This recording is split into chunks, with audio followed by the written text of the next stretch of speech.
تعالی رسول اللہ نے فرمایا دو چیزیں ہیں تم میں چھوڑے جاتا ہوں، قرآن ایک میرا طریقہ، سنت. تو سنت کیا ہے؟ حدیث.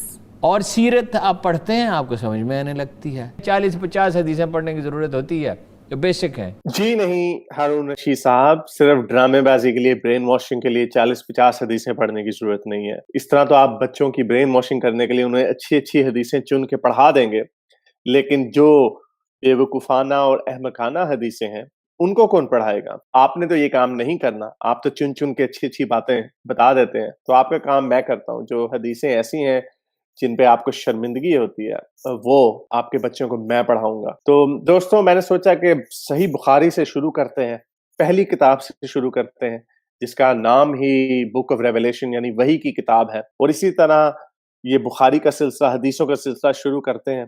بخاری کی کوئی 97 چیپٹرز ہیں، ان کو ایک ایک کر کے پڑھیں گے، اور آج پہلی کتاب سے یا پہلے چیپٹر سے، بک آف ریویلیشن سے شروع کریں گے.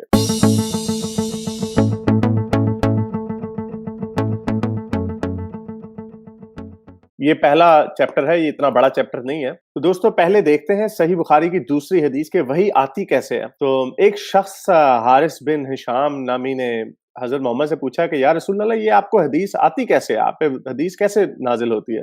تو حضرت محمد نے فرمایا کہ کبھی کبھار تو ایسے ہوتا ہے جیسے میرے سامنے گھنٹی کی آواز مجھے محسوس ہوتی ہے، ڈنگ ڈنگ ہوتی ہے ان کے دماغ میں، اور پھر وحی کی ایسی کیفیت پہ مجھ پر شاک گزرتا ہے، یعنی ایک بڑی عجیب سی کیفیت ان کی ہو جاتی ہے. پھر جب وہ کیفیت ختم ہو جاتی ہے تو ان کے دل و دماغ پہ جو وحی ہے وہ نقش ہو جاتی ہے، یعنی محفوظ ہو جاتی ہے، سیو ہو جاتی ہے. اور پھر کبھی کبھار ایسے بھی ہوتا ہے کہ فرشتہ بشکل انسان، حضرت جبرائیل ایک انسان کی شکل میں میرے سامنے آ جاتے ہیں، اور بس پھر وہ مجھے کہہ دیتے ہیں اور مجھے یاد رہ جاتا ہے. یہاں پہ یاداشت والا جو کامنٹ ہے اس کو یاد رکھیے گا آپ بھی، اور اس کے آگے بڑا دلچسپ موقع بھی آئے گا اس کے حوالے سے. تو اس طرح وہی آتی ہے، کبھی گھنٹیاں بجتی ہیں دماغ میں اور کبھی فرشتہ انسان کی شکل میں آ جاتا ہے. تو چلیں دوستو دیکھتے ہیں وہ پہلی وحی کیسے آئی تھی. تو اس کا بخاری میں بڑا ڈیٹیل سے یہ لکھا ہوا ہے، شاید آپ کو اتنا صاف سے نظر نہ آ رہا ہو، لیکن یہ تیسری حدیث ہے بخاری کی. اس میں حضرت محمد کو بڑا شوق تھا، غار ہرا میں جاتے تھے، ایک طریقے کی میڈیٹیشن کرتے تھے. ایک دفعہ حضرت محمد غار ہرا میں ایسے عبادت کر رہے تھے تو ایک دم سے ایک فرشتہ ان کے سامنے آ گیا اور اس نے کہا کہ اے محمد پڑھو. حضرت محمد نے کہا میں تو پڑھنا نہیں جانتا. اس نے فرشتے نے پھر کہا پڑھو. حضرت محمد نے کہا میں پڑھنا نہیں جانتا. تیسری دفعہ پھر بڑی زور سے جھنجھوڑ کے کہا، جس پہ حضرت محمد نے کہا مجھے بڑی تکلیف ہوئی، اور پکڑا، یعنی انہوں نے تکلیف ہوئی اور کہا کہ پڑھو اپنے رب کے نام کی مدد سے جس نے پیدا کیا اور انسان کو خون کی پھٹکی سے بنایا. حضرت محمد بڑا گھبرا جاتے ہیں، ڈر جاتے ہیں. تو واپس آتے ہیں حضرت خدیجہ کے پاس اور کہتے ہیں کہ میرے اوپر کمبل اوڑھ دو، مجھے بڑا ڈر لگ رہا ہے. حضرت خدیجہ بڑی انہیں ڈھارس بندھاتی ہیں اور کہتی ہیں کہ خدا کی قسم آپ کو اللہ کبھی رسوا نہیں کرے گا. یہ لفظ جو ہے اللہ، یہ پتہ نہیں کہاں سے آ گیا. ابھی تو حضرت محمد کو وحی میں خدا نے اپنا نام اللہ بتایا ہی نہیں ہے. تو بہرحال حضرت خدیجہ نے حضرت محمد کو ڈھارس باندھی، انہیں کہا کہ آپ بڑے اچھے انسان ہیں، آپ کا اخلاق اچھا ہے، آپ کو اللہ کبھی رسوا نہیں کرے گا، یعنی آپ پاگل نہیں ہیں، آپ صحیح ہیں آپ. تو بہرحال حضرت خدیجہ حضرت محمد کو اپنے چچا زاد بھائی ورقہ بن نوفل کے پاس لے گئے جو نصرانی مذہب میں بڑی مہارت حاصل رکھتے تھے. ورقہ بن نوفل نے کہا حضرت محمد مجھے پورا واقعہ بتا دیں. تو انہوں نے پورا واقعہ بتا دیا کہ میں غار ہرا میں تھا اور اس طرح مجھے پھر نہ ایک فرشتے نے آ کے مجھے یہ کہا. تو ورقہ بن نوفل نے ایک دم سے کہا کہ جی حضور، آپ کے پاس وہی فرشتہ آیا جو حضرت موسیٰ کے اوپر وہی لاتا تھا. انہوں نے کس طرح وہ اس نتیجے پہ آ گئے، انہوں نے کس طرح اس کے اوپر شک نہیں کیا. خالی یہ کہہ دینا کہ انسان صادق اور امین ہے، کبھی جھوٹ نہیں بولتا، اس لیے جو بھی کہے گا اور جو بڑی انہونی سی بات کرے گا اس پہ ہمیں مان لینا چاہیے. اس کی مثال یہ ہے کہ اگر آپ کسی انسان کو جانتے ہیں جو کبھی جھوٹ نہیں بولتا، وہ آپ کے پاس کہے گا کہ میرے پاس وہی آ گئی ہے، تو کیا آپ اس کی بات مان لیں گے یا آپ اس پہ شک کریں گے کہ ہو سکتا ہے اس کو غلطی لگی ہو سکتا ہے اس کو نہ پتا ہو. لیکن یہاں پہ ورقہ بن نوفل اور حضرت خدیجہ نے فوراً ان کے اوپر یقین کر لیا کہ ہاں بھی ایسا ہی ہوا. کچھ اور بھی مسئلہ ہو سکتا ہے حضرت محمد کو غلطی لگی ہو، یا ہو سکتا ہے کوئی سائیکوٹک ایپیسوڈ ہوئی ہو. لیکن بہرحال ورقہ بن نوفل نے کہہ دیا کہ ہاں بھائی یہ آپ کے پاس فرشتہ آیا. حضرت خدیجہ بھی مان گئی، لیکن ورقہ بن نوفل کی کچھ دنوں بعد ڈیتھ ہو گئی. تو دوستو چلے دیکھتے ہیں کہ وہ پہلی جو وحی تھی، پہلی آیت تھی، وہ کیا تھی. تو دوستو یہ ہے وہ پہلی آیت، پہلی وحی جو حضرت محمد کے اوپر اتری. پڑھ اپنے رب کے نام سے جس نے تجھے پیدا کیا. یہاں پہ یہ لفظ آپ دیکھ سکتے ہیں، رب کا استعمال ہوا ہے. جس نے انسان کو خون کے لوتھڑے سے پیدا کیا تو پڑھتا رہے تیرا رب بڑے کرم والا ہے. یہ 3 آیتیں حضرت محمد کے اوپر اتری. اس میں لفظ اللہ کہاں پہ ہے؟ جو حضرت خدیجہ نے کہا خدا کی قسم اللہ تجھے کبھی رسوا نہیں کرے گا. یہاں سے کچھ شک ہوتا ہے کہ شاید یہ باتیں جو ہے بعد میں لکھی گئی ہیں اور جس نے لکھی ہیں وہ تھوڑی بہت ادھر ادھر غلطیاں کر گیا. چلیں یہ اتنی بڑی بات نہیں ہے. تو چلیں دیکھتے ہیں اب دوسری وحی کیسے آئی. اب دوسری وحی میں حضرت محمد فرماتے ہیں کہ ایک روز میں چلا جا رہا تھا کہ اچانک میں نے آسمان کی طرف سے ایک آواز سنی اور میں نے اپنا سارا آسمان کی طرف اٹھا کر دیکھتا ہوں کہ وہی فرشتہ جو میرے پاس غار حرا میں آیا تھا وہ آسمان اور زمین کے بیچ میں ایک کرسی پر بیٹھا ہے. اب ذرا امیجن کریں وہ کس طرح کرسی کے اوپر، ایک ایسا فرشتہ ہے جس کو کرسی کے اوپر بھی بیٹھنے کی ضرورت ہے اور وہ آسمان اور زمین کے درمیان شاید ہوا میں خلا میں لٹک رہا ہے. اینی ہاؤ تو حضرت محمد نے کہا میں اس سے ڈر گیا اور گھر آ کے پھر اپنی کمبل اوڑھنے کی خواہش ظاہر کی. اس وقت اللہ پاک کی طرف سے یہ آیت نازل ہوئی، اے لحاف اوڑھ کر لیٹنے والوں اٹھ کھڑا ہو، لوگوں کو عذاب الہی سے ڈراؤ اور اپنے رب کی بڑائی بیان کرو اور اپنے کپڑوں کو پاک صاف رکھو اور گندگی سے دور رہو. اس کے بعد وہی تیزی کے ساتھ پے در پے آنے لگی. تو چلے دیکھتے ہیں وہ دوسری وحی کیا تھی، اس میں کون سی خاص بات تھی. یہ 74واں چیپٹر ہے. اس میں اللہ تعالیٰ فرماتے ہیں اے کپڑا اوڑھنے والے کھڑا ہو جا اور آگاہ کر دے اور اپنے رب کی بڑائیاں بیان کر، اپنے کپڑوں کو پاک رکھا کر، ناپاکی کو چھوڑ دے اور احسان کر کے زیادہ لینے کی خواہش نہ کر. اب ناپاکی کو چھوڑ دے کا کیا مطلب ہے؟ کہ حضرت محمد اب تک ناپاکی کرتے تھے یا ناپاک تھے؟ تو چلیں اس پہ بھی چھوڑ دیتے ہیں. تو چلیں اس کو چھوڑ دیتے ہیں، نظر انداز کر دیتے ہیں. ہو سکتا ہے لوگ مسلمان یہ کہیں گے کہ نہیں یہ حضرت محمد کے لیے نہیں باقی لوگوں کے لیے ہے. تو لحاف اوڑھنے والے کیا یہ بھی باقی لوگ ہیں؟ بہرحال چلیں آگے چلتے ہیں.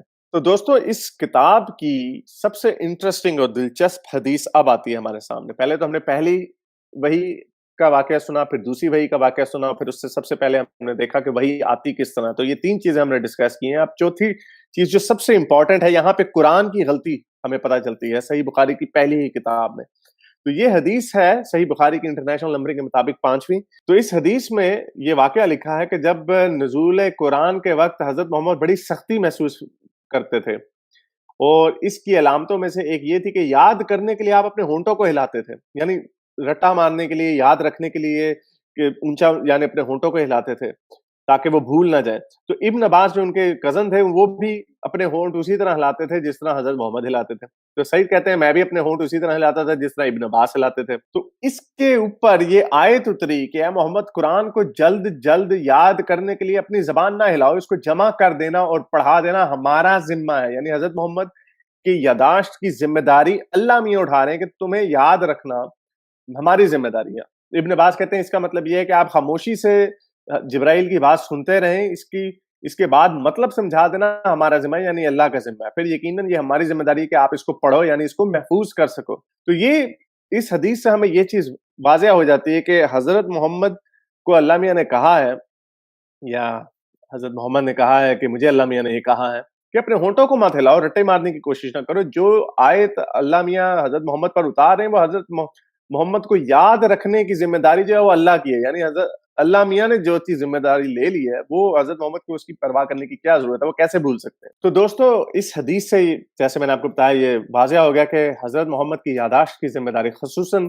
قرآن کے حوالے سے، قرآن کی آیتوں کے حوالے سے حضرت محمد کی ذمہ داری اللہ تعالیٰ نے لی ہے. تو دیکھتے ہیں وہ آیت کون سی تھی. تو یہ ہے وہ آیت جو اللہ میاں نے اس وقت اتاری حضرت محمد کے اوپر کہ آپ قرآن کو جلدی یاد کرنے کے لیے اپنی زبان کو حرکت نہ دیں، اپنے ہونٹ نہ ہلائیں، رٹے نہ مارنے کی کوشش کریں. اس کو جمع کرنا یعنی محفوظ کرنا، یاداشت یاد رکھنا آپ کی زبان سے پڑھنا ہماری ذمہ داری ہے. ہم جب اسے پڑھ لیں تو آپ اس کو پڑھنے کی پیروی کریں، یعنی بعد میں پڑھیں، پہلے ہم سنا دیں آپ کو حضرت جبرائیل کے تھرو. حالانکہ یہاں پہ بھی ہم جب اسے پڑھ لیں، اللہ میاں تو نہیں پڑھ رہے، جبرائیل پڑھ رہے ہیں. اس میں آیت میں یہ نہیں جبرائیل کا ذکر نہیں ہے، لیکن چلیں اس کو بھی نظر انداز کر دیتے ہیں اس غلطی کو. تو یہ وہ آیت تھی جس میں اللہ تعالیٰ کہہ رہے ہیں کہ ہم آپ کو یاد رکھوائیں گے. تو اب دیکھتے ہیں اسی طرح کی ایک اور آیت بھی ہے. تو دیکھتے ہیں یہ 87ویں سورہ ہے، 6 آیت ہے کہ ہم تجھ پر پڑھائیں گے پھر تو نہ بھولے گا. یعنی اے محمد یاد رکھنا ہم آپ کو پڑھا رہے ہیں اور ہم آپ کو نہیں بھولنے دیں گے. اس سے اگلی آیت ہے مگر جو کچھ اللہ چاہے. اس کی کچھ لوگ دلیل یہ دیتے ہیں کہ نہیں حضرت محمد نہیں بھولیں گے انلیس کہ اللہ چاہے. تو اس کا بھی جواب میں ابھی آپ کو بعد میں دوں گا، پہلے اس پہ فوکس کرتے ہیں کہ یہ قرآن کی 2 آیتیں میں نے آپ کو دکھائی ہیں. اس سے ثابت ہو گیا ہے کہ حضرت محمد کی یاداشت کا ذمہ خصوصاً قرآن کے حوالے سے اللہ تعالیٰ نے خود لیا. تو اگر حضرت محمد قرآن کی کوئی آیت بھول جاتے ہیں تو اس کا مطلب ہے یا تو حضرت محمد کا یہ سارا دعویٰ کہ اللہ مجھ سے باتیں کر رہا ہے وغیرہ وغیرہ یہ غلط ہے, یا پھر اللہ تعالیٰ خود فیل ہو گیا ہے اپنے کیے ہوئے وعدے پہ. تو چلیں دوستوں, حدیث کی روشنی میں, کچھ واقعات کی روشنی میں دیکھتے ہیں کہ حضرت محمد کبھی قرآن کے حوالے سے کوئی چیز بھولے ہیں یا نہیں بھولے ہیں. تو دوستو صحیح بخاری کی انٹرنیشنل نمبرنگ کے حساب سے 5037ویں حدیث ہے کہ نبی صلی اللہ علیہ وسلم نے ایک دفعہ ایک شخص کو مسجد میں قرآن پڑھتے سنا تو آپ نے فرمایا کہ اللہ اس پر رحم کرے, اس نے مجھے فلاں فلاں سورت کی فلاں فلاں آیتیں یاد دلا دے. اب یہاں پہ بھی دیکھیں, اللہ اس پہ رحم کرے یا آپ پہ رحم کرے کہ آپ بھول گئے ہیں, وہ بندہ تو بیچارہ صحیح کام کر رہا.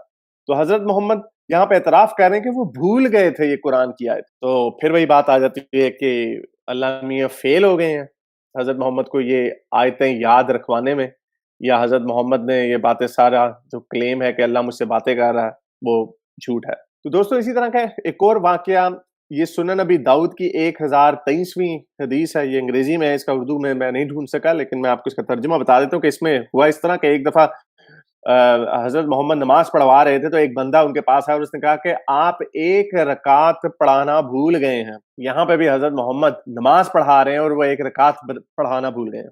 دوستو اسی حوالے سے ایک اور حدیث ہے سنن نبی داؤد کی 1020ویں آیت ہے. یہ وہی واقعہ ہے جو تھوڑا ڈیٹیل میں بتایا گیا ہے, جس میں یہ بتایا جا رہا ہے کہ یہ ہم نہیں جانتے کہ حضرت محمد نے ایک زیادہ پڑھا دی یا ایک کم پڑھائی, لیکن ایک رکعت آگے پیچھے حضرت محمد نے کر دی, جس کے جواب میں حضرت محمد نے فرمایا کہ I am only a human being and I forgot as you do, کہ میں ایک انسان ہی ہوں, میں بھی تمہاری طرح بھول سکتا ہوں. جہاں پہ کافی سارے مسلمان لوگ کہیں گے کہ ہاں حضرت محمد تو کہتے ہیں حضرت محمد ایک عام انسان تھے, لیکن مذہبی معاملات میں یا قرآن کی جو آیتیں ہیں وہ حضرت محمد نہیں بھول سکتے, کیونکہ اس کا ذمہ تو اللہ تعالیٰ نے خود لیا ہوا ہے. تو دوستو اسی طرح کا ایک اور واقعہ ہے جہاں پہ حضرت محمد کو غصہ آ گیا بہت ساری, اور یہ اس طرح ہو سکتا ہے کہ بہت ساری دفعہ ایسے ہوا ہو کہ حضرت محمد چیزیں بھول گئے ہیں, لیکن ہمارے پاس تاریخ میں وہ چیز نہیں ہے. اور اسی طرح کا ایک اور واقعہ ہے, یہ بھی صحیح حدیث ہے, یہ صحیح مسلم کی 790ویں حدیث ہے, یا والیوم 2 بک آف پریئرز کی 1726ویں